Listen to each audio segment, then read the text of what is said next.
Hello students, आज हम आपके बायोलॉजी का क्लास 10th का एक सबसे खास टॉपिक पढ़ने जा रहे हैं जो कि लाइफ प्रोसेस के नाम से जाना जाता है। पहले हम इसकी परिभाषा मतलब डेफिनेशन समझ लेते हैं कि लाइफ प्रोसेस क्या होता है। लाइफ प्रोसेस मतलब बॉडी के वो फंक्शन, वो कार्य जिससे कोई ऑर्गेनिज्म सरवाइव कर पा रहा है, जिंदा रह पा रहा है।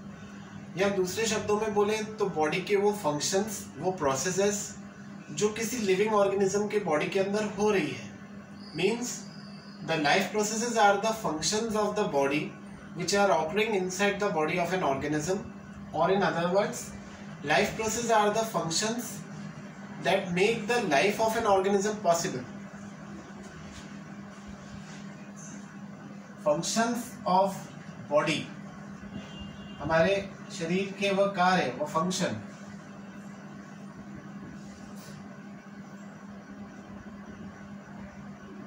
that makes life of an organism possible.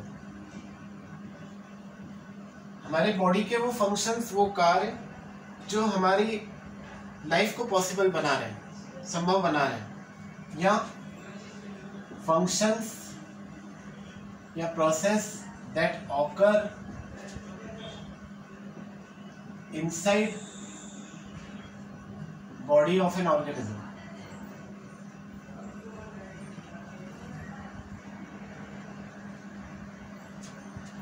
एक बात और ध्यान रखेंगे यहाँ कि लाइफ प्रोसेस को हम एक और टर्मिनोलॉजी या शब्दावली से भी जानते हैं, उसको कहा जाता है सिस्टम्स।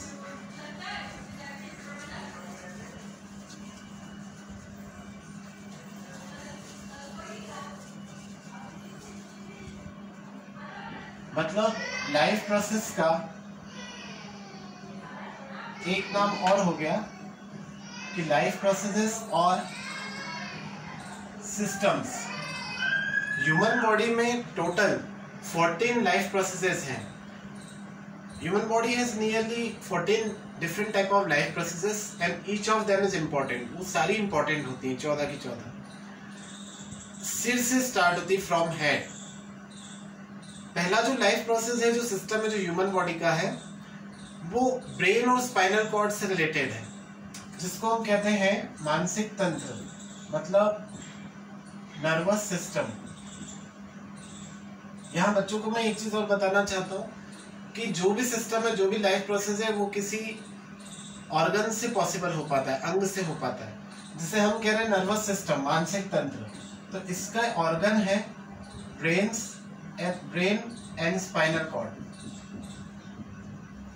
जो मस्तिष्क है आपका, और जो मेरुरज्जु है मतलब स्पाइनल कॉर्ड है, ये इसके खास ऑर्गन होते हैं जिससे ये होता है, पॉसिबल हो पाता है। यहाँ बच्चों को एक चीज मैं बताना चाहूंगा कि ब्रेन और स्पाइनल कॉर्ड न्यूरॉन नाम के नर्व सेल के बने रहते हैं। न्यूरॉन या नर्व सेल के बने रहते हैं। अब ये एक ऐसा लाइफ प्रोसेस है जिसके बिना ह्यूमन बॉडी की कल्पना कर पाना, इमेजिनेशन कर पाना भी पॉसिबल नहीं है, क्योंकि ये ब्रेन और स्पाइनल कॉर्ड के फंक्शन है, उससे रिलेटेड सिस्टम है जो बाकी दूसरे लाइफ सिस्टम्स को या प्रोसेसेस को कंट्रोल भी करता है।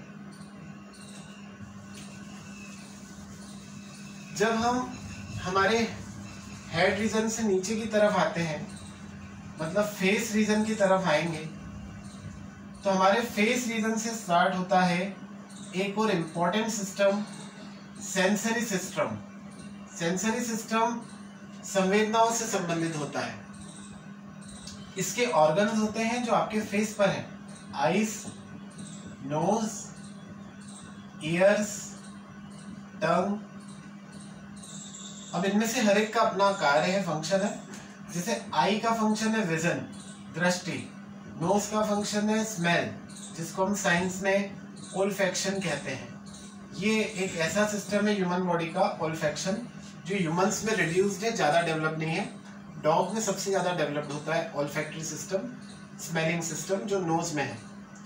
ईयर्स सब बच्चे जानते हैं कि ऑडिशन के लिए है, मतलब सुनने के लिए, श्रवण के लिए है। टंग को हम कहते हैं कि ये गस्टेटो रिसेप्टर है, मतलब टेस्ट को पता करती है, क्योंकि टंग में टेस्ट बड होते हैं, टेस्ट पेपिला होते हैं। ह्यूमन टंग की अगर आप बात कर रहे हैं तो ह्यूमन टंग में स्वीट टेस्ट मीठा, सोर टेस्ट खट्टा, सॉल्टी या मेराइन मतलब नमकीन टेस्ट, और साथ साथ तीखा या कड़वा जिसको हम बिटर कहते हैं। हम साइंस में तीखे और कड़वे दोनों को बिटर कहते हैं। तो ये 4 तरह के टेस्ट ह्यूमन टंग पता कर सकती है, सिर्फ ये 4। और ये जो ऑर्गन्स आपको बताइए सेंसरी सिस्टम के ऑर्गन है। ये हमारा सेकेंड लाइफ प्रोसेस हुआ। अब इसी सीक्वेंस में हम आगे बढ़ते हैं तो आप ह्यूमन बॉडी के नेक रीजन में आ जाएंगे, गले वाले रीजन में आ जाएंगे। मेरे बोलने का अर्थ है कि आप श्वसन तंत्र की तरफ आ जाएंगे, रेस्पिरेटरी सिस्टम की तरफ आ जाएंगे। हमने हेड से स्टार्टिंग की थी, हम फेस रीजन पर गए, फेस से हम और बिलो जा रहे हैं तो हम नेक रीजन या गले की तरफ आ गए हैं। हालांकि आपको ये बता दूं बच्चों को कि जो रेस्पिरेटरी सिस्टम है, जो श्वसन तंत्र है, वो नॉस्ट्रिल या नोज से शुरू होता है। नॉस्ट्रिल से हमारा रेस्पिरेटरी सिस्टम स्टार्ट होता है, श्वसन तंत्र शुरू होता है नाक से। इसमें फिर दूसरे अंग आ जाते हैं जैसे कि लैरिंग्स, फेरिंग्स, फिर ट्रैकिया आता है जो कि रिंग लाइक स्ट्रक्चर हम कहते हैं।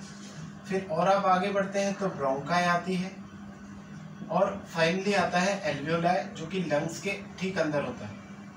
एल्वियोलाई जो है बैग लाइक या सैक लाइक स्ट्रक्चर होता है, एक बोरे के आकार का स्ट्रक्चर होता है, संरचना होती है जो लंग्स का सरफेस एरिया बढ़ाती है, क्षेत्रफल बढ़ाती है, जिससे कि रेस्पिरेशन की जो एफिशिएंसी क्षमता है वो कई गुना बढ़ जाती है ह्यूमन लंग्स की। हमारा जो मेन रेस्पिरेटरी ऑर्गन है वो लंग्स है ह्यूमन बॉडी का, और लंग्स जो है हमारी वो पूरी तरह से मांसपेशियों की बनी है, मसल्स की, और सिंगल पेयर ऑफ लंग्स है हमारे बॉडी में, एक लेफ्ट लंग है और एक राइट है, दोनों मसल्स की बनी है। और लंग्स का जो प्रोटेक्शन है वो बोन्स से होता है जिसको रिब केज कहा जाता है। हम जब रेस्पिरेटरी सिस्टम को डिटेल में पढ़ेंगे तो हम रेस्पिरेटरी ट्रैक्ट की भी बात करेंगे, और ये जो अंग आपको मैंने बताए थे नॉस्ट्रिल, लैरिंग्स, फेरिंग्स और लास्ट में भी एल्वियोलाई बताया था, ये दरअसल actually these all are the parts of respiratory tract of human body. तो बच्चों हमारा जो नेक्स्ट सिस्टम है वो है सर्कुलेटरी सिस्टम। सर्कुलेटरी सिस्टम को हम ट्रांसपोर्ट सिस्टम भी कहते हैं। यहां हम हार्ट को, हृदय को पढ़ते हैं, साथ साथ इसके अंदर के जो अंग है, ऑर्गन है, उनको स्टडी किया जाता है, और शीरा व धमनी मतलब आर्टरी एंड वेन्स की स्टडी की जाती है। आप बच्चों ने पल्स रेट सुना होगा, हार्ट बीट सुना होगा, वो सब इस सिस्टम में पढ़े जाते हैं, सर्कुलेटरी सिस्टम में, ट्रांसपोर्ट सिस्टम में। ट्रांसपोर्ट सिस्टम में ब्लड का आवागमन पढ़ा जाता है, ब्लड का ट्रांसपोर्ट पढ़ा जाता है कि किस तरह से ब्लड ह्यूमन बॉडी में ट्रांसपोर्ट हो रहा है। ब्लड प्रेशर क्या है उसे पढ़ा जाता है। फिर जब हम बात करते हैं हमारे अगले सिस्टम की, और वो सबसे खास सिस्टम में कहना चाहूंगा है, वैसे सारे फंक्शन, सारे सिस्टम इंपॉर्टेंट है बॉडी के, वो है आपका डाइजेस्टिव सिस्टम, जिसको हम पाचन तंत्र भी कहते हैं। डाइजेस्टिव सिस्टम बच्चों, पाचन तंत्र ह्यूमन बॉडी का ध्यान रखिएगा कि माउथ से स्टार्ट होता है, क्योंकि माउथ में स्लाइवा है, और इस स्लाइवा में एक एंजाइम है जिसको स्लाइवरी अमाइलेज कहा जाता है। ये स्लाइवरी अमाइलेज आपके भोजन में जो स्टार्च होता है, कार्बोहाइड्रेट होता है स्टार्च, उसको डाइजेस्ट करता है। So childrens remember, digestive system of human body starts from mouth. बच्चे समझते हैं कि वो स्टमक से शुरू होता है, नहीं, यहाँ पर जो भोजन स्लाइवा से मिक्स होता है वो फूड पाइप के थ्रू, ईजोफेगस के थ्रू स्टमक में आता है। फूड पाइप जो है ह्यूमन बॉडी का मस्कुलर ऑर्गन है, जिसको ईजोफेगस भी कहा जाता है। ये पूरी तरह से मसल्स का बना है। ये संकुचित होता है, मतलब कॉन्ट्रैक्ट होता है, वापस रिलैक्स होता है। इसके मूवमेंट को कहते हैं peristalsis. The contraction and relaxation of food pipe is known as peristalsis. Peristalsis होने से भोजन को धक्का मिलता है और वो भोजन स्टमक में आ जाता है। स्टमक में आते ही उसका प्रोटीन डाइजेशन होता है, फिर स्टमक के बाद इंटेस्टाइन में फैट डाइजेशन और वाटर एब्जॉर्प्शन होता है। हम डाइजेस्टिव सिस्टम की डिटेल्स को भी आने वाले क्लासेस में डिस्कस करने वाले हैं। तो डाइजेस्टिव सिस्टम या पाचन तंत्र है। अब इसी से जुड़ा हुआ एक खास लाइफ प्रोसेस सिस्टम है जो कि वेस्ट प्रोडक्ट बनाता है, उसको हम हिंदी में कहते हैं उत्सर्जन तंत्र। उत्सर्जन तंत्र मतलब एक्सक्रीटरी सिस्टम। एक्सक्रीटरी सिस्टम में यूरिन का फॉर्मेशन होता है, मलमूत्र का निर्माण होता है, जो कि बहुत जरूरी है ह्यूमन बॉडी के लिए, क्योंकि भोजन तो हमने कर लिया लेकिन वेस्ट प्रोडक्ट का, गंदगी का बॉडी से बाहर आना काफी जरूरी है। एक्सक्रीटरी सिस्टम यूरिन फॉर्मेशन के लिए है। इसके अंग हैं मुख्य रूप से बेसिकली किडनी, फिर लिवर, ये दो इसके खास अंग हैं। किडनी ब्लड को फिल्टर करती है, मतलब ब्लड में से वेस्ट प्रोडक्ट हटाती है और उसे हम आगे जाके वही वेस्ट प्रोडक्ट यूरिन बनता है, मलमूत्र बनता है। किडनी हमारा फिल्टर है, बॉडी का फिल्टर है। आपने देखा होगा कई बार किडनी ठीक से वर्क नहीं करती तो डायलिसिस कराना पड़ता है पेशेंट को, जिसमें डायलिसिस मशीन से वो कार्य होता है जो किडनी करती है ह्यूमन बॉडी में। किडनी बेसिकली अगर हम बात करें तो अल्ट्रा फिल्ट्रेशन करती है और साथ साथ रीएब्जॉर्प्शन करती है, जिससे कि यूरिन बने। और अल्ट्रा फिल्ट्रेशन और रीएब्जॉर्प्शन वाला जो ब्लड है वो लिवर में जाता है। लिवर में ऑर्निथाइन साइकिल होती है, जो आपके बॉडी में पहले बनता है अमोनिया। बच्चों को मैं यहाँ बता दूं कि ह्यूमन बॉडी का वेस्ट प्रोडक्ट यूरिया है। हमारा जो मलमूत्र है उसमें यूरिया केमिकल है, लेकिन यूरिया डायरेक्ट नहीं बनता, पहले बनेगा अमोनिया। और लिवर में जो ऑर्निथाइन साइकिल हो रही है, ये जो चक्र हो रहा है ऑर्निथाइन, वो इस अमोनिया को चेंज करता है आपके यूरिया में। तो हमारा वेस्ट प्रोडक्ट जो है मलमूत्र में जो केमिकल है वो यूरिया है। याद रहे, the waste product of human body is urea, not ammonia. Ammonia का यूरिया में बदलना बहुत जरूरी है, क्योंकि ह्यूमन बॉडी के लिए अमोनिया पॉइजन है, टॉक्सिक है, और ये कार्य ऑर्निथाइन साइकिल से होता है लिवर के द्वारा। लिवर को हम लार्जेस्ट ग्लैंड ऑफ बॉडी भी कहते हैं, जूस हाउस ऑफ बॉडी भी कहते हैं। डाइजेस्टिव सिस्टम में भी लिवर का काफी इंपॉर्टेंट रोल है, क्योंकि इससे जो जूसेस बनते हैं उससे डाइजेशन पॉसिबल हो पाता है। लिवर में बाइल पिगमेंट्स हैं जिनका अपना काफी रोल है। बाइल पिगमेंट्स में बिलीरुबिन, बिलीवर्डिन आते हैं, वो हम डाइजेस्टिव सिस्टम में डिस्कस करेंगे। जो आपका अगला लाइफ प्रोसेस है, नेक्स्ट लाइफ प्रोसेस है, वो है रिप्रोडक्टिव सिस्टम, जिसको हम हिंदी में प्रजनन तंत्र भी कहते हैं। रिप्रोडक्टिव सिस्टम एक ऐसा सिस्टम है बॉडी का जो मेल और फीमेल के बीच का दायरा है, उनके बीच का अंतर है। The difference between male and a female is from reproductive system, because the reproductive organ in males it is testes and the reproductive organ in females that is ovary। ये एक ऐसा रिप्रोडक्टिव सिस्टम एक ऐसा system है जो mail और female का difference ला रहा है, क्योंकि मेल का रिप्रोडक्टिव ऑर्गन टेस्टिस है और फीमेल्स का ओवरी है। इसमें हम मेल बॉडी में स्पर्म का फॉर्मेशन भी पढ़ते हैं, जिसको स्पर्मेटोजेनेसिस कहा जाता है, और ओवरी में हम लोग ओवम का फॉर्मेशन पढ़ते हैं फीमेल बॉडी में, जिसको oogenesis के नाम से जाना जाता है।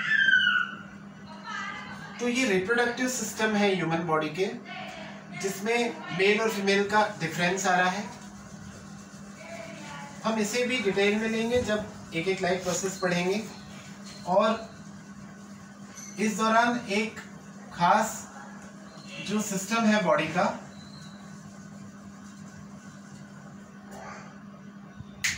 वो सबसे खास सिस्टम है आपका एंडोक्राइन सिस्टम, जिसमें कि हार्मोन्स की स्टडी की जाती है। हार्मोन मतलब ऐसा केमिकल जो बॉडी में कोई पर्टिकुलर फंक्शन या कार्य कर रहा है। हार्मोन बॉडी में एंडोक्राइन ग्लैंड्स मतलब एंडोक्राइन ग्रंथि द्वारा बनाए जाते हैं, और ये स्पेशल टाइप के केमिकल्स होते हैं, रसायन होते हैं, जो किसी पर्टिकुलर वर्क को, कार्य को करने के लिए बॉडी में बनते हैं। एक उदाहरण हम लेते हैं, जैसे इंसुलिन हार्मोन, ये पैंक्रिया के द्वारा बनता है। पैंक्रिया जो है आपका, एक्चुअली पैंक्रिया आपका मेक्सोक्राइन ग्लैंड है, मतलब वो एंडोक्राइन भी है और एक्सोक्राइन भी है। नॉर्मली जो हार्मोन बनते हैं वो एंडोक्राइन ग्लैंड से ही बनते हैं। पैंक्रिया मेक्सोक्राइन ग्लैंड है, मतलब एंडोक्राइन भी है और एक्सोक्राइन भी है। एंडोक्राइन ग्लैंड हम उसको कहते हैं, एंडोक्राइन ग्रंथि, जो अपने हार्मोन को ब्लड में डायरेक्ट रिलीज करती है। पैंक्रिया उनमें से एक है। ये जो इंसुलिन बना रही है, हम कहते हैं इंसुलिन इज हाइपोग्लाइसेमिक, मतलब जो आपके ब्लड में अधिक मात्रा में अगर ग्लूकोज है तो उसको इंसुलिन ग्लाइकोजन में बदलती है और लिवर और मसल में ले जाके स्टोर करा देती है। मतलब इंसुलिन क्या करेगा, रिड्यूसेस या लोअर्स डाउन, कम करेगा किस चीज को, ब्लड में जो अधिक मात्रा की ग्लूकोज है। कैसे कम करेगा, वो ग्लूकोज को बदलेगा, इंसुलिन बदलेगा ग्लूकोज को, एक्सेस ग्लूकोज को जो अधिक मात्रा में है, इनटू ग्लाइकोजन, और ग्लाइकोजन स्टोर हो जाएगी आपके लिवर और मसल में फ्यूचर के लिए। जैसे आप कभी फास्टिंग करते हैं, व्रत करते हैं, तो उस समय ग्लाइकोजन ब्रेक होता है लिवर और मसल में जो स्टोर हुआ है, और आपको एनर्जी मिलती है। तो ऐसे कई हमारे ह्यूमन बॉडी में कई सारे हार्मोन है जिनके अपने अपने फंक्शन है। जैसे एक हार्मोन है एड्रेनालिन, जो हार्ट बीट को बढ़ाता है, और इमरजेंसी हार्मोन या 3F के हार्मोन से जाना जाता है, क्योंकि ये बॉडी में 3 कंडीशन में बनता है, फियर, फ्राइट, फ्लाइट, 3 कंडीशन में बनता है।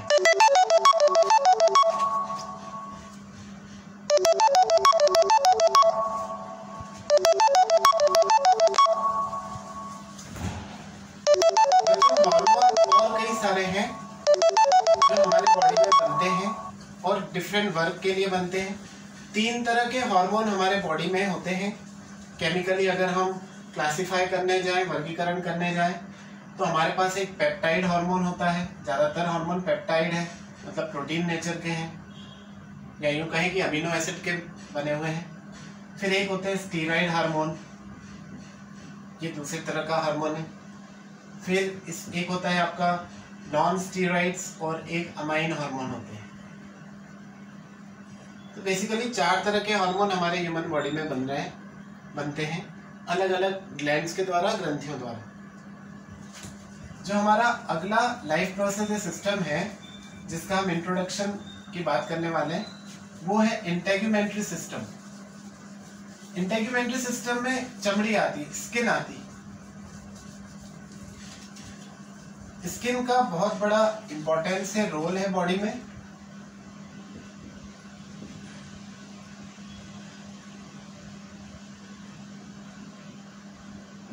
ये हमारे बॉडी ऑर्गन्स को कवर करती है, प्रोटेक्शन देती है, किससे, इन्फेक्शन से, संक्रमण से। स्किन का अपना एक स्ट्रक्चर होता है, इसकी 3 लेयर होती हैं। सबसे बाहर की लेयर एपिडर्मिस कहलाती है, बीच की लेयर मेसोडर्मिस है, और सबसे अंदर की एंडोडर्मिस है।